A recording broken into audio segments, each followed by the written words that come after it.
Hi, I'm Beth Shaw, founder of YogaFit. Welcome to Ferociously Fit, a walking, workout, and yoga program for people and their pets. I'm here with my longtime friend and veterinarian, Dr. Alice Villalobos. Hi, Beth. I wanted to thank you very much for letting me participate in this really great cause to help animals be fit and people be fit. I love the Ferociously Fit theme. Alice, tell us a little bit about walking your dog and why that's so important. Well, it is so important because animals just love, dogs love to go for walks. It's like reading the daily newspaper. We call it the doggy email. They sniff around the neighborhood. So not to let your dog have a walk 2 or 3 times a day is just like depriving that dog. And also you're depriving yourself of the great exercise of just getting out there and being active. So walking is good for you and your dog. Tell us a little bit about the dangers of dog obesity in the United States right now. Obesity in pets is a lot sneakier than you think. In fact, it's just as bad an epidemic as it is in humans. About 35% of adult animals are overweight. This is cats and dogs. And when you get past 7 years old for a dog, it's 50%. 50% of our dogs are overweight, which is just, a horrendous number in this country. And being overweight and obese for a dog, the studies have shown that they will live 2 years less than if they were normal weight or lean. And in fact, not only do they have a shorter lifespan, but they have more diseases such as arthritis. We have unfortunate diabetes, heart disease. We have situations where they have other inflammatory diseases like pancreatitis and cancer. The rate of these diseases occurs the same in the obese dog as it does in the lean dog, but it's 2 years later in the lean dog. So why wouldn't anybody want to keep their dog heavy if they love their dog? So basically, if you love your dog, you need to get out and walk with your dog as often as possible for you and for your dog. And even if you have a kitty cat, you can do all your yoga exercises with your cat right there. They really enjoy this. One other point I'd like to bring out is a lot of people have a food or treat-oriented relationship with their dog or their cat. And what we're looking at is the human-animal bond. You can increase that bond to have that dog not think you're just a live vending machine. If you take your dog out and really concentrate on your relationship as being a companion animal and human relationship. So the walks really do a great job for that. And tell us a little bit about spaying and neutering animals and how very important that is. Well, of course, every veterinarian in this country is so sad because of the large number of animals that are unfortunately having to be euthanized every year because there's just too many dogs and cats. That's called pet overpopulation.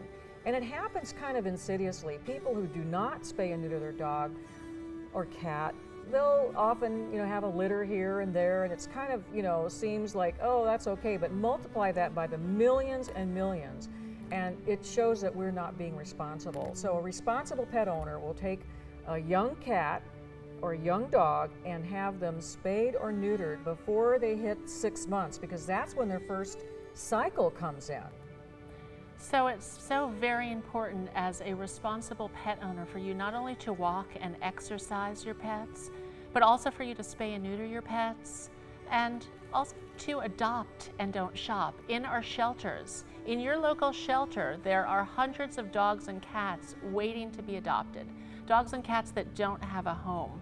So we'd like to encourage you that even if you don't have a pet or you have room in your heart and your house for another one, go adopt a pet. Go adopt a dog that you can walk with every day so that you can lose weight, your pet can lose weight, and you can share in the most beautiful love that there is, which is unconditional love of an animal.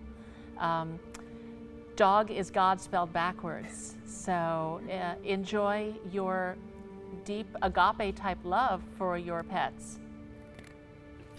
Also, if you don't have a dog, there are so many volunteer groups that will go to shelters on the weekends or whenever you have time off. You can actually get certified to walk shelter dogs, and it turns into sometimes like a walking club, groups, and then it gets a chance for you to meet another dog and maybe help that dog get a home. So there's lots of ways. If you don't have a dog, the American Stroke Association says, walk the dog anyway. That's really awesome advice, Alice. I know that a lot of people may be overweight, they may be depressed, they may feel sad, they may just feel fat. And so really the solution is go walk a shelter dog. Yeah. Maybe you'll find that you fall in love with that dog and you have to take it home so that you can share the rest of your time together walking, which is such a great bonding experience. And then you'll do some Ferociously Fit yoga, and you'll stretch out your hamstrings and low back, strengthen your core, and build your upper body. And really getting a dog and walking dogs can save your life and transform your life by giving you a higher purpose and enabling you the opportunity to find love and give back in selfless service at the same time.